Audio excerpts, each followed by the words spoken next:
Hi, I'm Suzy Badaracco, president of Culinary Tides. We are a fractional foresight and trends intelligence team for the food and beverage and neighboring industries. This presentation is a condensed version of the full session I delivered at the RCA annual conference in March of 2025. But in this shortened format, I'll walk you through the key insights and takeaways we covered so you can quickly get up to speed on the trends that matter most. If you'd like access to the full deck, there will be a QR code at the end of the presentation where you can request a copy. Or if you want to learn more, feel free to reach out so we can keep the conversation going. So let's begin with the Ozempic revolution, how obesity drugs are redefining consumer food behaviors. We're first going to talk about some of the benefits and the risks. So the primary benefit of these drugs its original use is for lowering blood sugar. But since then, they've been found to reduce risk of dementia and Alzheimer's, also has anti-inflammatory and metabolic benefits. It can reduce risk for heart attacks and stroke, definitely leads to weight loss, and then lower risk of alcohol use disorder also.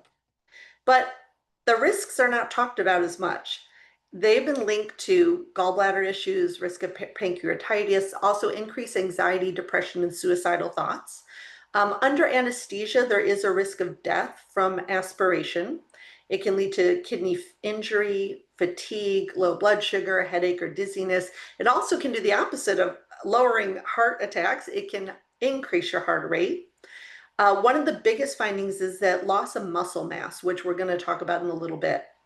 One of the main reasons people drop out is the GI issues, so nausea, vomiting. There's absolutely case studies of thyroid tumor increases, and ophthalmic complications means it can damage the eyes, leading to blindness. And if you've not heard of gastroparesis, this is also called frozen gut. And what that means is when you're on these drugs, if you're not hungry, the gut stays still and quiet, right? If you're hungry, the gut starts undulating, it prepares to move food along the GI tract. So what happens is if you're on this drug, the gut remains still because it's telling the body you're not hungry. So people eat food and then the food has nowhere to go. So that's why it's called frozen gut. And what that can lead to is it can lead to hospitalization because of gut blockages. There is at least one case of death, and that's Susan McGowan. She was a UK nurse, and she died of organ failure linked to tirapazide. And that is one of the drugs there. In the full presentation, I do give a full list of the drugs and even drugs that are soon coming on the market. The official cause was septic shock, pancreatitis, and multi-organ failure. And let's talk about the spending and their behaviors around this drug. The current news from Kaiser shows about 60% of US adults are on GLP-1s. The future demand, about 35% of Americans say they're interested in trying them.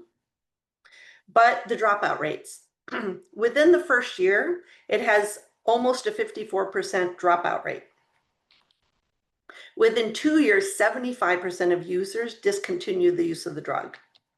And only about 6% plan on staying on it for life.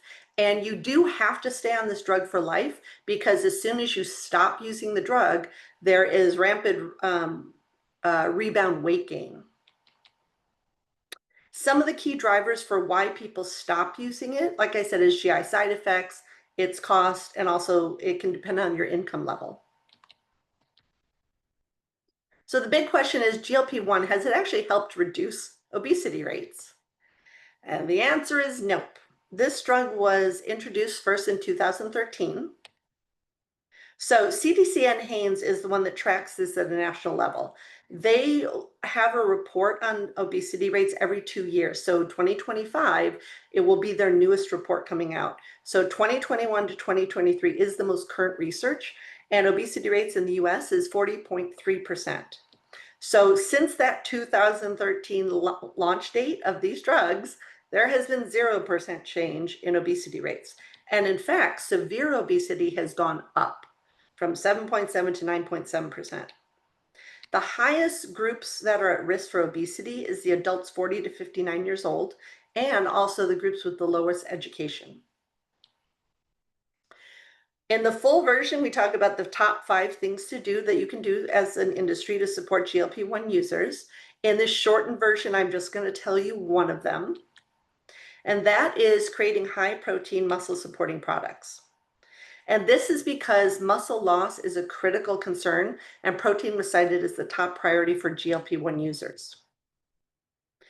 Up to 40% of the weight loss you have from GLP-1 drugs actually comes from muscle loss, not fat.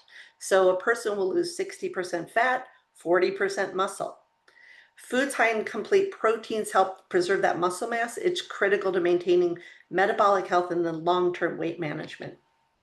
So what you can do is focus on creating portable protein snacks, meal replacements, functional beverages, and lean protein entrees. So here's a chart for some of the top ingredients and nutrients. The most recent research shows GLP-1 users do have poor diets. So protein for muscle preservation, because again, that up to 40% of weight loss is from muscle. So it could be animal protein or plant protein. That's why we have here high protein blends, egg white, wheat, whey, pea, soy.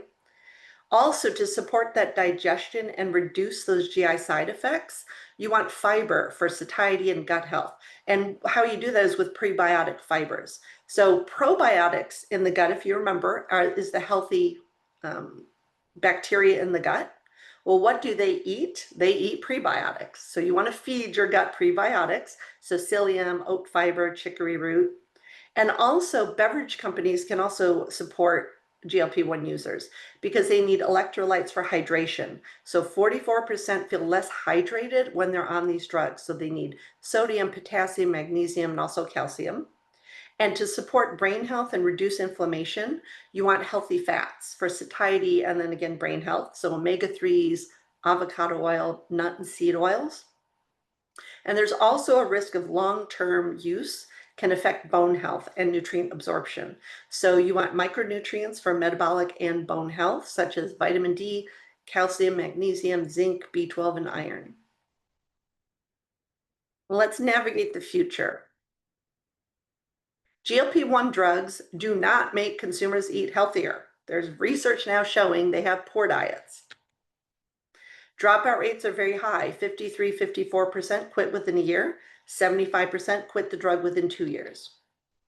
Digestive comfort is key. You want gut health-friendly foods are in high demand. And portion sizes do matter. So you want smaller, but again, high protein meals to align with their needs. Hydration is also essential for beverage companies can very easily support GLP-1 users also with electrolyte-rich beverages.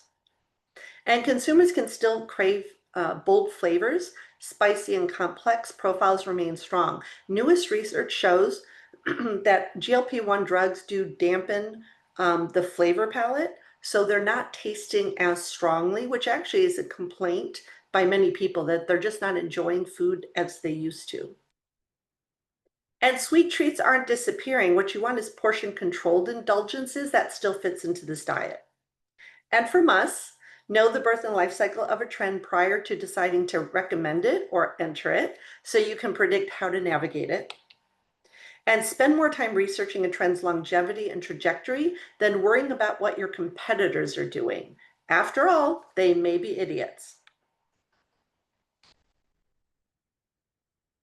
So that's a wrap. Thanks so much for watching. If you'd like the copy of the full version of the presentation, just scan the QR code on the screen. It'll take you to a quick request form. And if you have any questions or just want to chat more about what we covered, feel free to reach out using any of the contact information here. I would love to connect. Thanks so much.